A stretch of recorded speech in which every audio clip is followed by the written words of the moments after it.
Hi guys, my name's Seb Tudor, I'm the man of the Silver Mountain, and welcome back. Today we're taking a look at what's happened with Donald Trump during June 2017. And whilst there have been rumblings of the whole Russia thing still going on and the various FBI investigations and all of that jazz, the thing that seems to have stood out more this month is all of the noise around Trump's healthcare bill, or the repealing of the Affordable Care Act. And so, as a result, I wanted to take a look through that with you guys, and then also there's something at the end which I just want to touch on quickly because it happened over the last few days. But first off, Trump's healthcare bill, what is it? Well, mostly it's a removal of this, or a repealing of the stuff that Obama had done before with Obamacare and Medicaid and the Affordable Care Act and all that kind of thing.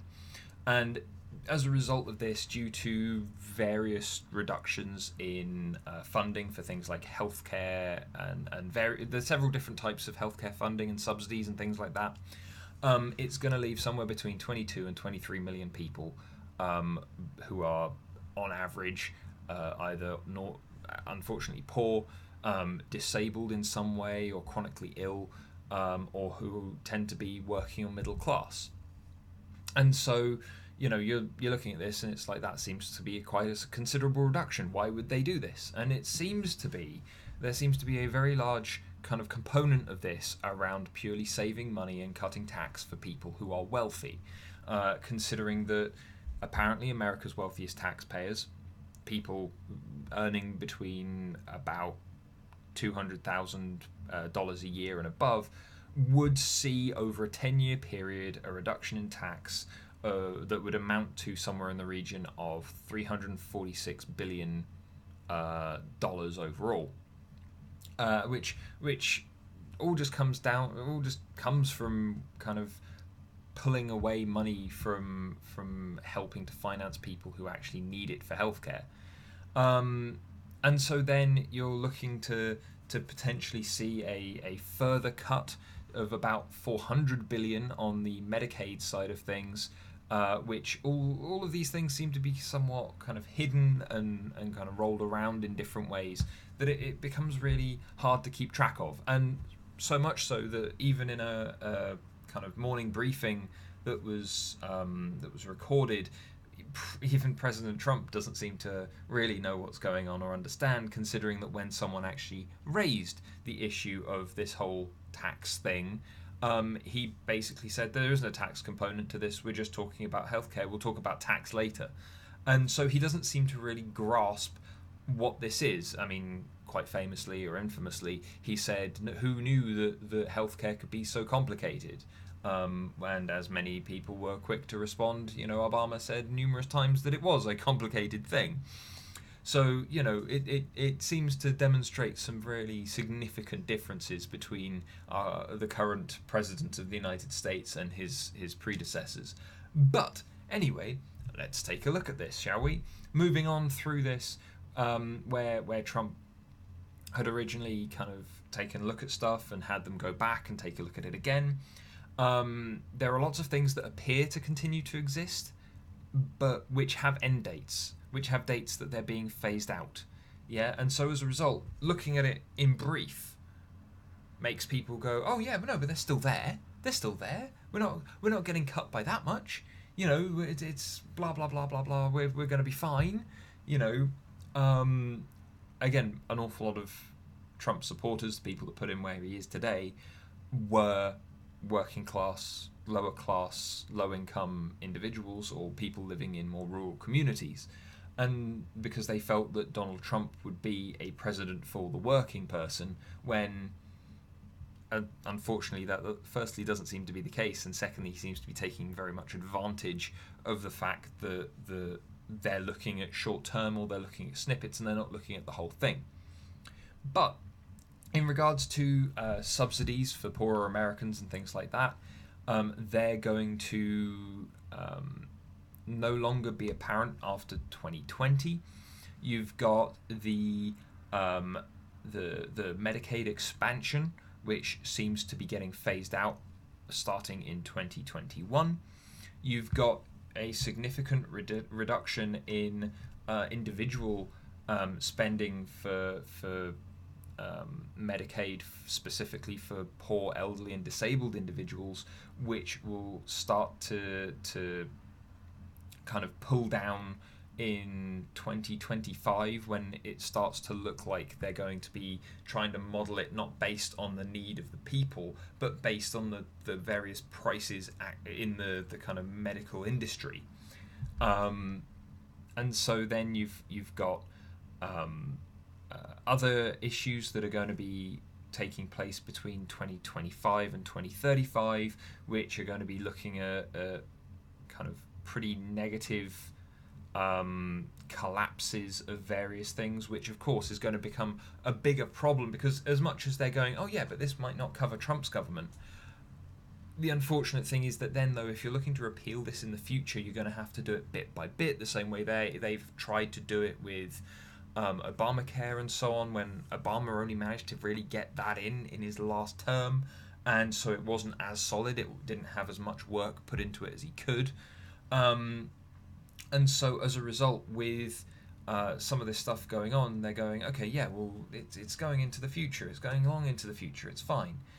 Yeah, but America, like most of the kind of Western world, the more with more advanced technologies, with improvements in drugs and various medical devices, in surgical techniques and methods, in various treatments in regards to things like genetic treatments and various transplants and grafts and prosthetics and things like that. All of these things are causing an aging population, people that just aren't dying, and so as a result, with that though, you're looking at those elderly people, those people who at the moment might be in their, I don't know, 40s or 50s, those people who felt hard done by and so who made very much more a concerted effort to put Trump where they wanted him. Those people again that voted for him, that are being betrayed by him.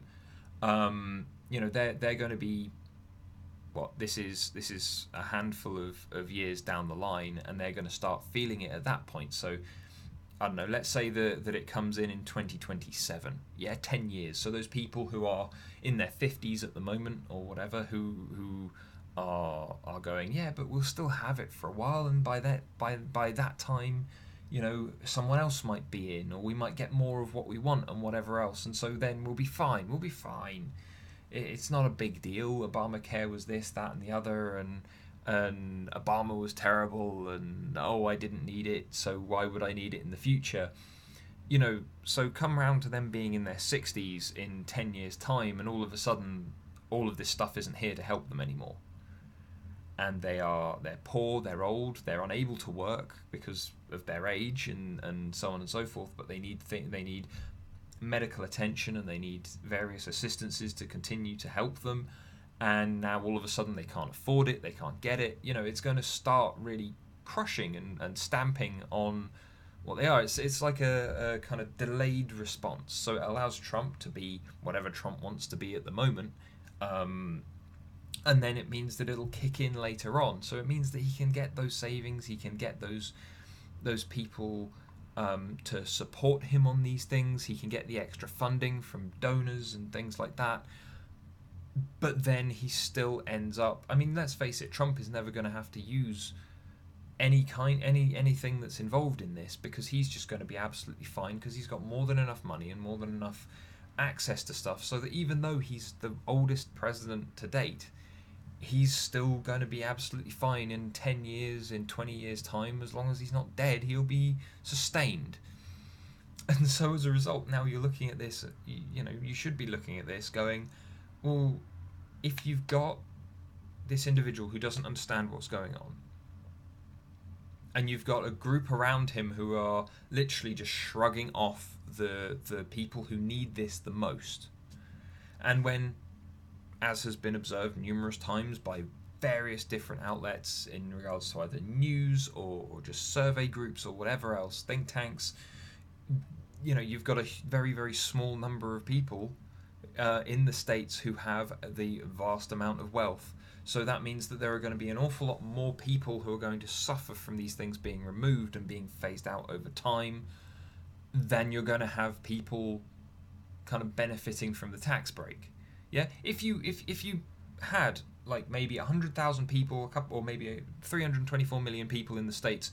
Let's say you had 4 million people who would benefit from maintaining and improving the Affordable Care Act, but then you had 150 million, 250 million, something like that, the majority, who would benefit more from having the tax break. In which case, in that view, I would go, yeah, then have the tax break. Yeah, there are other ways to cope and kind of work with that small number of people who are in need. But if the majority need this cut more and would benefit from this cut more, then go ahead.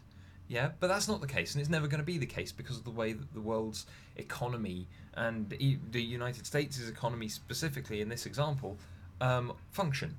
And so as a result, you're not going to have that for a very long time, and you're going to have to work at keeping those people who are the most disadvantaged and the most kind of problem rich, as it were, as opposed to money rich.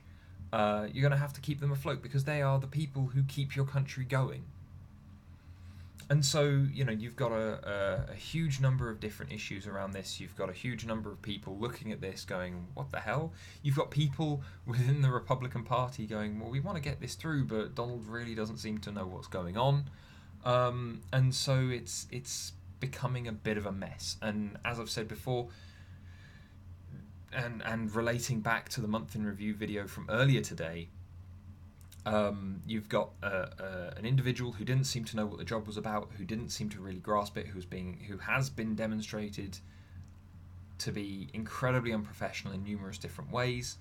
And speaking of unprofessional, just an example of that, the thing that kind of stood out to me that I said I would address at the end today, you had this moment, unfortunately, where you had Donald Trump talking to the Irish leader about things like Brexit and about things like the various other bits and pieces going on between the EU and the States and whatever else. They were having a quite substantial conversation about things, and Trump decided to go off of the conversation to call forward a reporter from an Irish reporter from RTE who seemed to find attractive. And it's like, what? I mean, again, as said, the lack of professionalism, the lack of decorum, even it kind of stands out. And yet this is the person that they've got running their country. This is the person who can't just concentrate on a conversation, an important conversation with another leader for long enough to just ignore the press, ignore the people, when just because he sees someone that he thinks has a nice smile.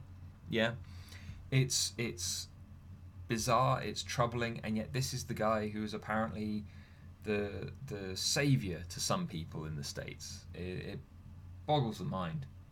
But anyway, that's what kind of stood out to me this month in regards to the news coming out of the States from the most hilariously terrible leader that the States have had in my lifetime. And this is where I was very much aware and obvious of and kind of focused on what George W. Bush was doing. And as much as Bush did some really shitty things, Trump just seems so much more incompetent. I never thought I'd say someone was more incompetent than W, but there we go. It's bizarre and amazing on so many different levels to me. But anyway, otherwise, guys, as said, I'm going to be doing videos on professionalism and on some other stuff that's come out of the things around VidCon and whatever else that I touched on in my video earlier today, as well as some of the stuff in this video. So please tune in for those later in the week. And otherwise, I hope you found this interesting, and I will see you in the video tomorrow. Take care.